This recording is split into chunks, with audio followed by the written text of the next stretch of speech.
Bonjour Adrien Jean, votre invité ce matin? Lui, il est à la tête d'un syndicat qui a signé l'accord salarial. Chez Total, il n'était pas dans la rue hier soir pour demander des hausses de salaire. Il croit à la négociation entreprise par entreprise.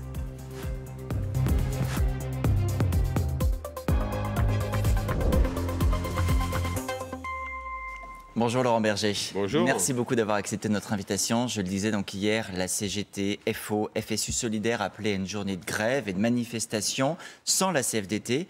À quoi ça a servi cette journée selon vous? Faut le demander à ceux qui l'ont organisé, c'est pas à moi d'y répondre. Moi, je peux vous dire pourquoi la CFDT, elle pense qu'il y a à la fois un vrai sujet salarial dans notre pays, dans nombre d'entreprises, et pourquoi il faut mener le rapport de force, la négociation, parce que la négociation est un rapport de force aussi, et parfois un mouvement syndical dans les entreprises ou dans les secteurs professionnels. Tout simplement parce que notre rôle, c'est d'apporter des résultats à la préoccupation salariale qui est celle des travailleurs aujourd'hui. Et ça se passe dans les entreprises. Et c'est ce que nous faisons tous les jours dans les entreprises. On était encore hier, nous, en mouvement, par exemple, dans les EHPAD privés. Mais par exemple, il y avait une journée de grève hier dans les EHPAD. La CFDT aussi est capable de faire la grève. Mais la CFDT, elle fait la grève.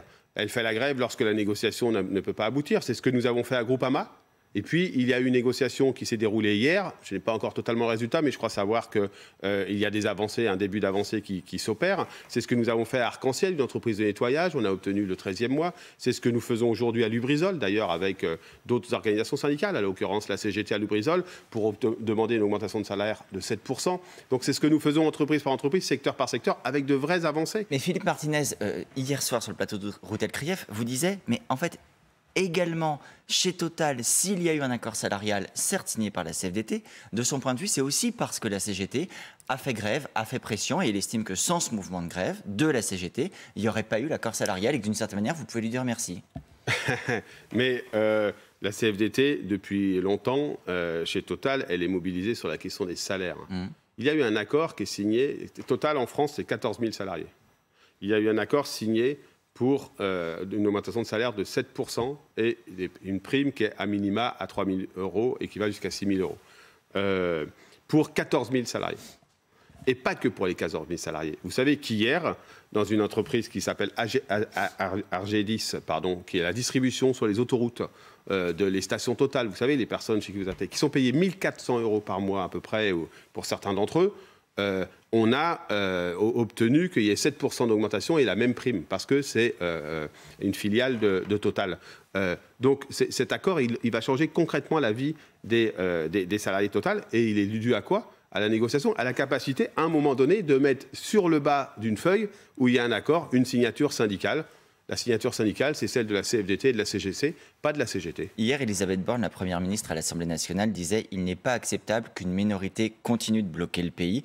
Est-ce que vous considérez que la CGT également doit arrêter la grève? Mais vous savez, moi, c'est pas à moi de le dire. Moi, je ne cherche pas l'escalade et la guerre. Je ne cherche pas le conflit, y compris avec les autres organisations syndicales. Chacun a sa stratégie syndicale. Je demande juste de regarder les résultats obtenus par les uns et les autres. Et donc ça, c'est pas mon problème d'une certaine manière. Moi, mon problème, je vais vous dire pourquoi, y compris les militants de Total de la CFDT, ont signé cet accord. Parce que ça apportait du plus pour les salariés de Total, c'est mesurable, et parce qu'il y avait un sentiment de haute responsabilité que l'efficacité syndicale ne se mesure pas aux emmerdements qu'on cause pour les Français. Et donc je crois que oui, à Total, le boulot a été fait. Il y a y compris une clause de revoyure en décembre, si jamais l'inflation s'emballait et était au-dessus de ce qui était prévu aujourd'hui. Donc je crois qu'il n'y a plus de justification. Mais ce n'est pas à moi de décider ce que doivent faire les grévistes de la CGT. C'est votre sujet malgré tout, si on se dit que la CGT prend le risque de mettre en danger la démocratie sociale et justement la force de l'accord. Parce qu'il y a un accord, elle choisit de ne pas le respecter. De ce point de vue-là, elle vous fragilise. Elle fragilise la parole des organisations qui, à la fin, signent. C'est très juste ce que vous dites. C'est une très bonne analyse parce qu'effectivement, j'ai entendu Philippe Martinez, pour qui j'ai le plus grand respect et avec qui nous avons de bonnes relations, expliquer hier que lorsque l'accord est majoritaire, ça vaut pas parce qu'il faut demander à des grévistes qui sont loin d'être les 14 000, la totalité des 14 000 de revoter salariés. après la signature des organisations syndicales. Ça n'a pas de sens. Le rôle d'une organisation syndicale, c'est pas de faire du commentaire ou de la gesticulation, c'est d'obtenir des résultats concrets et être capable de s'engager. Alors tout le monde n'est pas d'accord, vous savez, depuis cet accord à Total, on reçoit tout un tas d'insultes, de menaces, etc. Mais ça n'a pas de sens. Ça n'a pas de sens. De la part de qui ? Des gens qui considèrent qu'il aurait fallu faire autrement, ne pas signer cet accord scélérat, etc. Moi, ce qui m'intéresse, c'est les salariés. C'est les salariés, ce qu'on obtient pour eux. Et c'est vrai à Total, c'est vrai dans la société Arc-en-Ciel de nettoyage dont personne n'a parlé, qui a obtenu un 13e mois. C'est vrai dans l'hôpital public où on s'est battu pour le Ségur et la revalorisation salariale et on continue de se battre dans tout le secteur médico-social pour obtenir des avancées salariales. C'est vrai à la Socotec où il y aura des négociations et un mouvement de grève qui va s'opérer parce que la direction, alors qu'elle a réalisé des profits, ne veut pas entendre une augmentation salariale. On a nos résultats, il n'y a pas que la CGT. Non, mais c'est surtout qu'on a notre stratégie syndicale qui est de soutenir nos équipes dans les revendications salariales. Et si vous voulez revenir à la manifestation d'hier, soyons clairs. La direction de Socotec, celle de Groupama, celle des EHPAD, etc., ils en ont rien à faire. C'est pas là-dessus qu'ils vont on va pouvoir faire pression. On fait pression parce qu'on mène des mouvements et des négociations dans les entreprises. Un mot encore de Total, puisque 2 tweets du PDG de l'entreprise, Patrick Pouyanné, ont suscité beaucoup de réactions depuis hier. Il dit en substance « Je suis fatigué de l'accusation de m'être augmenté de 52%. » Il estime que sa rémunération est restée constante, sauf en 2020, où il estime avoir amputé son salaire et sa part variable en raison des résultats de Total qui étaient moins bons. Est-ce que vous êtes de ceux qui disent c'est indécent comme prise de parole, ou au contraire, il a raison de vouloir ramener de la rationalité et de dire quelle est la réalité des chiffres? Je crois que c'est hors sol. Je vais être très franc, je crois que c'est hors sol. Parce qu'on ne peut pas contester, quand on regarde la courbe, qu'effectivement, il ne s'est pas augmenté de 52%, mais on parle d'un salaire, si la mémoire est bonne, de 6 millions, 6 millions d'euros. Et donc, ma première réaction, c'est ça peut être que mal reçu. Parce que vous savez, dans la vie, il y a la rationalité, les faits, et puis il y a aussi le symbole, qu'il ne faut jamais déconnecter des faits. Le symbole, c'est que des hauts dirigeants, des grands PDG dans notre pays sont trop payés. D'ailleurs, il n'y a pas que. Il y a aussi les footballeurs qui sont trop payés. Comment on ça, c'est mal reçu. Payé non, mais c'est mal reçu. Vous savez, on est dans un moment où il y a un vrai problème de pouvoir de vivre décemment d'une partie de la population. Et donc, ce tweet malheureux, ça c'est le premier élément. Ce tweet, il a un petit côté déconnecté de ce que vit une partie de la population. Le deuxième élément, c'est que moi, j'aime pas la chasse à l'homme, je vais vous dire, et qu'il faut arrêter avec cette affaire. Il y a un sujet, rémunération des dirigeants, ça se règle, y compris dans la loi. Nous, on avait plaidé depuis longtemps pour un écart maximal de rémunération dans les entreprises. Le deuxième élément, c'est que ce qui est posé pour Total, c'est la répartition de la richesse avec les salariés, puis c'est sa contribution au bien commun. Moi, je crois, et c'est là où il faut élargir un peu le débat, je crois que les profits réalisés par Total ou par d'autres doivent être réinvestis dans le bien commun. Et donc, la question de la taxation des revenus du capital au même niveau que les revenus du travail est posée dans notre pays parce que ça permettra de faire vivre des services publics, des systèmes de solidarité qui sont aujourd'hui en tension. Donc, c'est ça qu'il faut poser comme débat. Mais évitons de traiter avec mépris la question des symboles, de la façon dont c'est reçu. C'est la même chose qu'on avait eu sur les jets privés. Évidemment qu'on ne fait pas la meilleure répartition de la richesse parce qu'on tapera sur un PDG ou parce qu'on interdira les jets privés de circuler sur certaines conditions. Mais comment c'est reçu dans la population, c'est qu'il ne peut pas y avoir des plus riches qui s'exonèrent d'un effort que tout le monde ressent aujourd'hui. Je vous rappelle qu'il y a une inflation, que l'inflation, c'est la taxation des pauvres. Eh bien, regardons comment aussi il y a une taxation des plus riches. Donc tout à l'heure, par exemple, il y a un déjeuner entre le président et la première ministre pour affiner le budget, voir quels sont les amendements qui vont être retenus. Vous leur dites, oui, il faut aussi gouverner avec des symboles. Et quand il y a des amendements sur les super profits, sur les super dividendes, retenez-les. C'est l'appel que vous leur lancez. Oui, bien sûr. Moi, de toute façon, depuis le début, je pense que sur le projet de loi de finances, il y a un problème, c'est qu'on n'a pas réinterrogé la contribution des uns et des autres au bien commun. Et le gouvernement se met dans une forme d'impasse en disant, il ne faut pas jamais d'augmentation des impôts, quelles que soient les circonstances, etc. Le résultat, c'est qu'à un moment donné, on est dans un corner, on ne sait plus comment gérer. Et là, il y a un amendement qui est paru par un groupe majoritaire, enfin de la majorité présidentielle. Eh bien, il faut au moins à minima le respecter. C'est le premier pied dans la porte sur ce sujet-là. Maintenant, on verra s'ils le font. Enfin, je crois que ce n'est pas scandaleux. Ce serait une faute politique, je le dis. Ce serait une faute politique d'enlever cet amendement dans le texte final. Il y a autour des organisations syndicales, des mobilisations de salariés, également un écosystème politique qui vous soutient, quand je dis vous, syndicats, après, chacun à sa manière. Jean-Luc Mélenchon, dimanche, a fait sa propre marche. Il parle d'un mai 68 perlé. Qu'est-ce que ça vous inspire? D'abord, je ne sais pas si en ce moment, il y a un mouvement politique qui nous soutient. En tout cas, avec un sourire, en effet. La CFDT, oui, vous le disiez avec un sourire, à juste titre. Moi, je me sens soutenu. D'abord, je ne réclame pas le soutien d'un mouvement politique quelconque. Je réclame simplement que chacun fasse son boulot. Et le boulot de la démocratie sociale, c'est aux syndicats de le faire. Il y a un climat aujourd'hui, et c'est l'analyse, c'est pas la réaction à ce que dit Jean-Luc Mélenchon, c'est ma propre analyse, il y a un climat d'inquiétude très forte, parfois de colère, et puis de tension dans le débat public. Donc on a deux options. On le sait exactement tous, quel que soit notre rôle de commentateur, d'acteur engagé, etc. On pose les vrais sujets sur la table, et on confronte, et on trouve des compromis, on trouve des solutions pour que notre société ne se déchire pas et qu'elle devienne plus juste pour ceux qui en bavent le plus, soit on se fout sur la gueule. On a deux options. On n'en a pas trois, on en a deux. Moi, je suis partisan de la première option. Par conception démocratique, par ma conviction démocratique, mais aussi parce que je suis persuadé que la deuxième option, c'est pour les travailleurs, et notamment les travailleurs les plus modestes, l'absence de résultats et d'avancée et de justice sociale. Mais quand, par exemple, au sein de la NUPS, certains comme Sandrine Rousseau disent il faut faire la grève générale, pour vous, c'est la deuxième option, c'est se foutre sur la gueule, pour reprendre vos mots. Non, c'est surtout que ça n'a aucun intérêt, aucun sens, parce qu'elle n'a aucun levier pour mettre en œuvre l'appel de ses voeux. Moi, vous savez, je crois que la parole publique, elle est la parole des responsables politiques, syndicaux, économiques, des journalistes aussi, elle est trop précieuse pour pouvoir la vendanger et en faire n'importe quoi en disant il n'y a qu'à Faucon. Enfin, le problème, c'est que les Français, ils ne veulent plus des gens qui viennent en disant il n'y a qu'à Faucon. Ils disent voilà, qu'est-ce que vous faites donc, vous savez, l'action syndicale, l'action sociale, le mouvement social, c'est aux organisations syndicales, au mouvement associatif de l'opérer et que les politiques fassent leur job. Hier, dans le Midi Libre, vous faisiez une mise en garde. Vous disiez le bordel pour le bordel, ça n'a jamais servi à personne, si ce n'est potentiellement le Rassemblement national. Est-ce que vous considérez qu'aujourd'hui, on est dans une configuration où les événements profitent à Marine Le Pen et la mènent vers l'élection en 2027 ? Moi, je circule beaucoup. Mon constat de la France un peu fatiguée, en tension, etc., c'est que les gens s'interrogent sur un débouché politique possible. Et que malheureusement, pour nombre de citoyens et de travailleurs, l'option Rassemblement national n'est plus quelque chose de fermé. Et je le regrette. Moi, je combats le Rassemblement national, chacun le sait. La CFDT est totalement opposée à ce parti politique, par conception démocratique, mais aussi pour une question de valeur. Le Rassemblement national n'a pas changé. Regardez ce qui se passe ces heures dernières sur un fait divers terrible.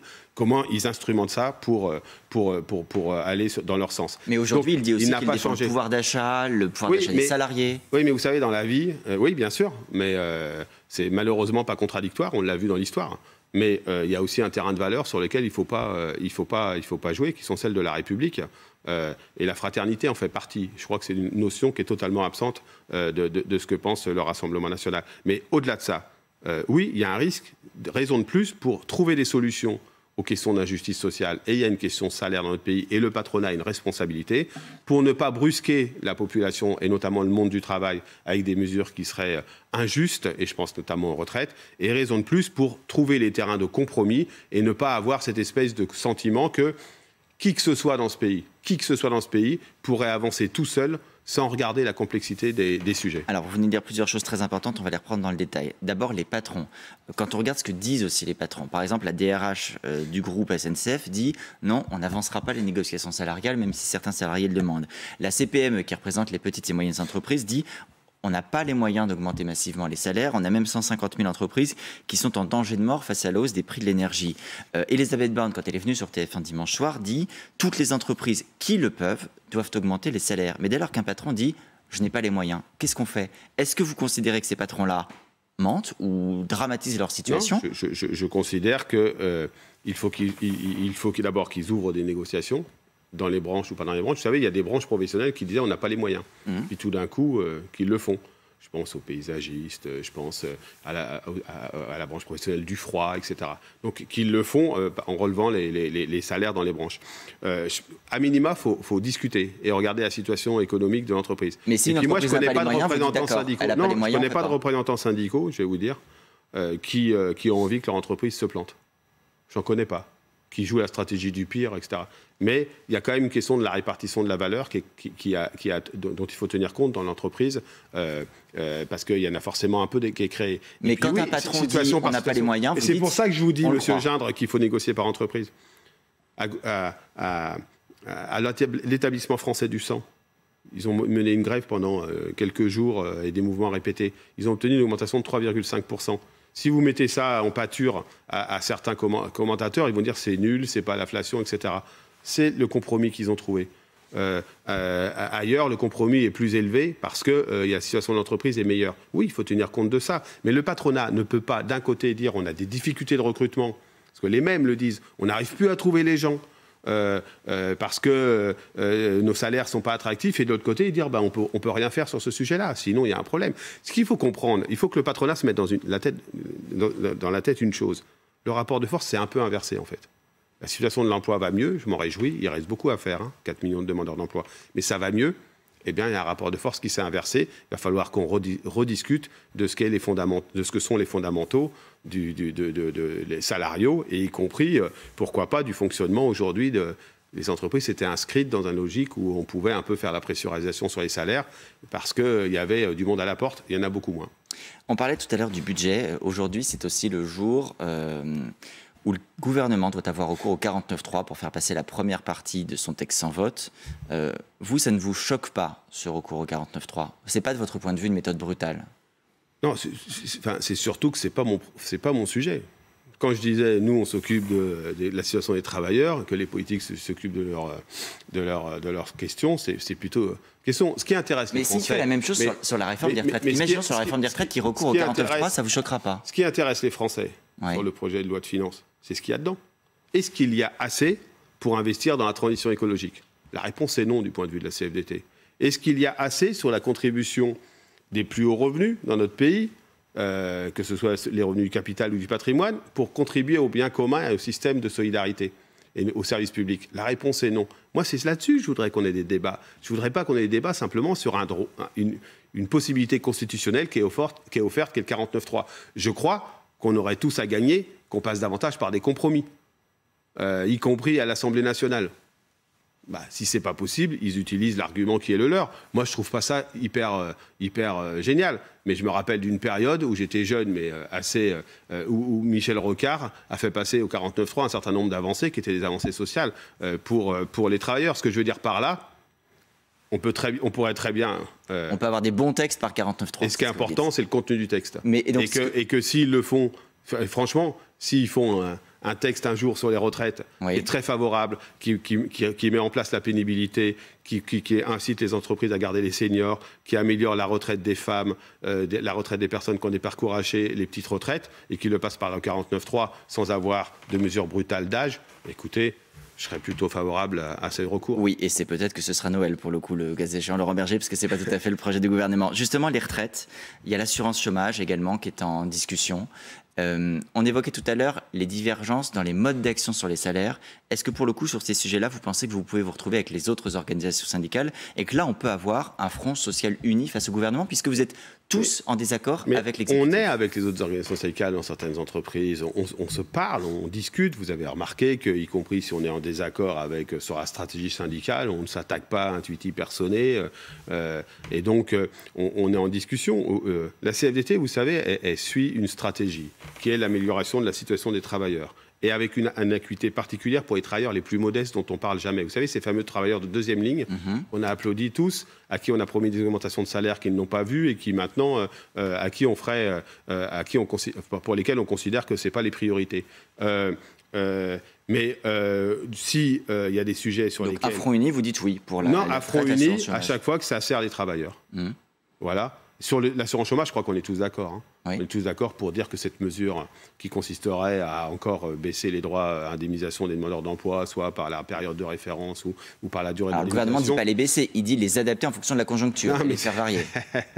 Oui, bien sûr. C'est du vocabulaire, mais c'est les baisser, en vrai. Si vous pourrez avoir accès à l'assurance chômage, c'est les 6 mois de travail sur les 24 derniers mois au lieu de 4 mois de travail, c'est à peu près 100 000 personnes qui ne seront pas indemnisées par an. Vous voyez, en plus. Donc, enfin, qui seront en moins, du coup. Et donc, du coup, là-dessus, on est d'accord pour dire... Enfin, pour dire non. Pour dire non. Mais après, la question, c'est est-ce qu'on arrive à créer les conditions dans un pays qui malheureusement, croit majoritairement que les chômeurs, s'ils voulaient, ils pourraient retrouver facilement un emploi, ce qui est évidemment pas le cas.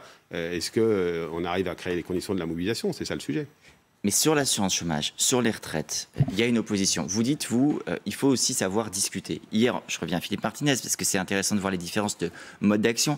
Il dit, mais Emmanuel Macron, de toute façon, je le cite, c'est un président qui continue à faire ce qu'il veut sans écouter personne. Est-ce que vous êtes d'accord avec ça, ou est-ce que vous avez le sentiment que le dialogue avec le gouvernement sur l'assurance chômage, sur les retraites, sert à quelque chose ? Je mets ces deux sujets très différents, qui n'ont pas la même acuité sociale, notamment, et je viens sur le sujet des retraites. Est-ce qu'il n'y avait pas un projet sur la table pour mettre, par un amendement du PLFSS, le recul de l'âge légal des départs en retraite? La réponse est oui, tout le monde le sait. Il était même sans doute préalablement écrit. Est-ce qu'ils l'ont fait? Non. Pourquoi? Parce qu'on est intervenu, la CFDT particulièrement, moi particulièrement, pour dire c'est une folie. D'ailleurs, petite parenthèse, imaginez que le truc soit en train de discuter aujourd'hui. Donc vous dites... On ne serait pas dans la même situation sociale. Hein. Il écoute et il a tenu compte de Non, je ne dis pas qu'il écoute. Je dis que c'est à nous de faire en sorte de peser dans les discussions. Là, il y a une concertation qui est ouverte par M. Dussopt. Sur l'assurance chômage aujourd'hui, et les retraites. Sur les retraites, je vais vous parler des retraites. D'un mot, parce qu'on arrive à la fin. Sur les retraites, en ce moment, on est sur la période senior. Nous, on va mesurer les avancées les unes après les autres. Est-ce qu'il y a vraiment une volonté d'écoute ou pas d'écoute? Et la fin du match, c'est janvier-février. Mais votre avis, c'est qu'il y a une volonté d'écoute réelle? Là, telle qu'elle a été lancée, et aucune organisation syndicale qui a participé aux discussions vous dira le contraire, la discussion telle qu'elle est lancée, c'est il y a une volonté de tout mettre sur la table. Eh bien, mettons-nous sur la table et faisons notre boulot de syndicaliste. Et clairement, celui ou celle qui exerce la responsabilité, c'est comme dans une entreprise, on ne le choisit pas quand on est syndicaliste. Juste, on essaie de le faire bouger. Et vous faites le pari donc que vous serez entendu. En tout cas, on fait tout pour. Écoute, merci beaucoup Laurent Berger d'avoir été notre invité ce matin.